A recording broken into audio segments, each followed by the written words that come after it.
अध्यक्ष महोदय,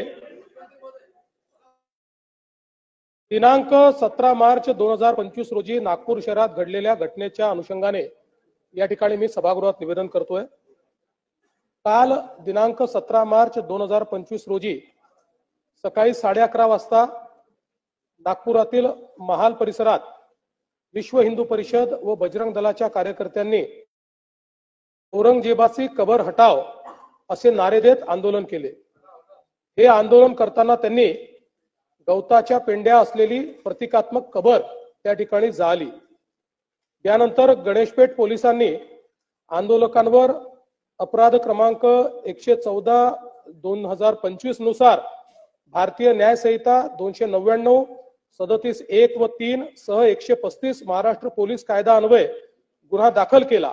दुपारी 3:09 हा गुन्हा दाखल झाला।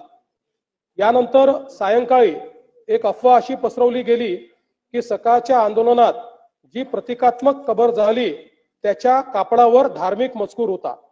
अत्तरोळ मधील नमाज आटोपून 200 ते 250 चा जमाव हा त्या ठिकाणी तयार झाला आणि नारे देऊ लागला।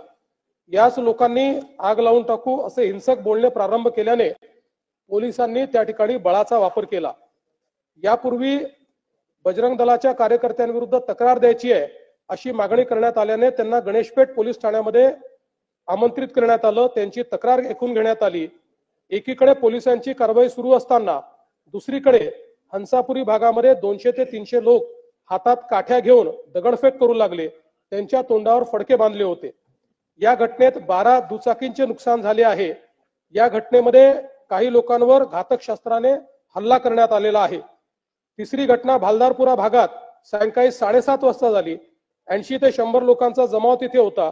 तिथे त्यांनी पोलिसांवर हल्ला केला, त्यामुळे अश्रुधूर व सौम्य बळाचा वापर करावा लागला।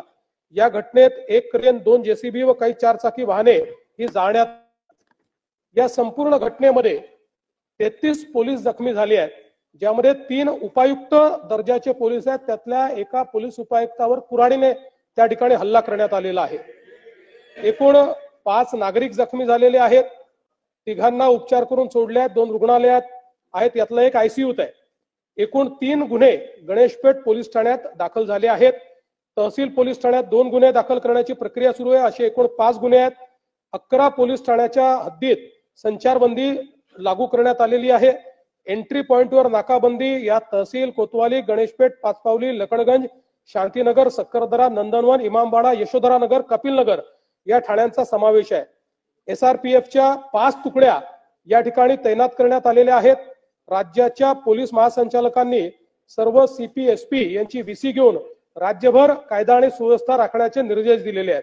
अध्यक्ष महोदय, एकूणच याच्यामध्ये जर आपण बघितलं तर सकाळची एक घटना घडल्यानंतर मध्यंतरीच्या काळामध्ये पूर्णपणे शांतता होती, पण त्यानंतर मात्र संध्याकाळी काही लोकांनी जाणीवपूर्वक अशा प्रकारचा हल्ला केल्याचं या ठिकाणी लक्षात येत आहे। याचं कारण जवळपास एक ट्रॉली भरून त्या ठिकाणी दगड मिळालेले आहेत आणि काही लोकांनी जमा करून ठेवलेले दगड, वरती जमा करून ठेवलेले दगड हे आपल्याला पाहायला मिळाले। शस्त्र देखील मोठ्या प्रमाणात त्या ठिकाणी होते, ते शस्त्र जप्त करण्यात आलेले आहेत। वाहनांची जाळपोळ त्या ठिकाणी झालेली आहे आणि ठरवून काही ठराविक घरांना, काही ठराविक आस्थापनांना त्या ठिकाणी लक्ष करण्यात आलेलं आहे। 3 DCP लेवलचे लोक या ठिकाणी जखमी झालेले आहेत आणि जसं मी सांगितलं की यातल्या एका DCP वर तर थेट कुऱ्हाडीने वार हा त्या ठिकाणी करण्यात आलेला आहे। त्यामुळे निश्चितपणे याच्यामध्ये काही ना काही एक प्रकारे काही लोकांचा सुनियोजित पॅटर्न हा देखील त्या ठिकाणी दिसतो आहे। अशा लोकांना त्या ठिकाणी त्यांच्यावर कारवाई ही केलीच जाईल।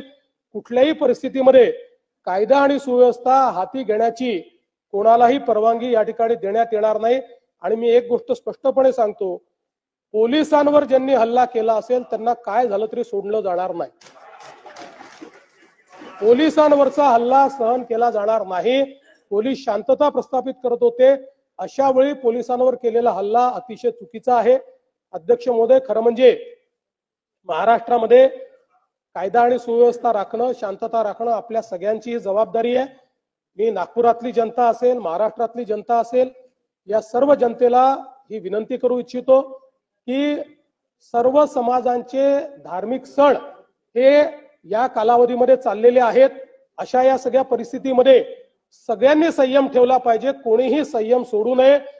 आपल्याला कायदा आणि सुव्यवस्था आणि शांतता कशी राखता येईल, एकमेकाच्या प्रति आदरभाव कसा राखता येईल, अशा प्रकारचा प्रयत्न हा सर्वांनी करावा, अशा प्रकारची या निमित्ताने मी अपील करतो.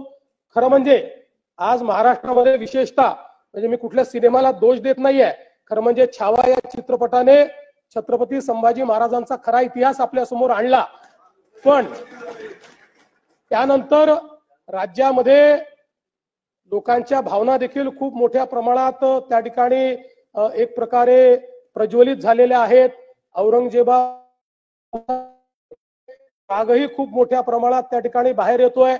या सगळ्या गोष्टी आपल्या ठिकाणी असल्या तरी मला असं वाटतं की महाराष्ट्रात कायदा आणि सुव्यवस्था राखणं हे अत्यंत महत्वाचं आहे. त्यामुळे सर्वांनी संयम बाळगला पाहिजे. महाराष्ट्र एक प्रगतिशील राज्य आहे. या राज्यामध्ये मोठ्या प्रमाणात इन्व्हेस्टमेंट येत आहे.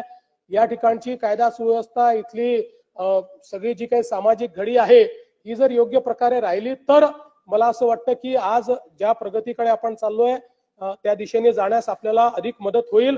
आणि म्हणून निश्चितपणे कायदा आणि सुव्यवस्था राखण्याकरता, शांतता राखण्याकरता मी आवाहन करतो. आणि त्यासोबत ही देखील चेतावणी देतो की कोणीही या ठिकाणी जर दंगा करण्याचा प्रयत्न केला, त्याचा जात धर्म न पाहता त्याच्यावर कारवाई केली जाईल.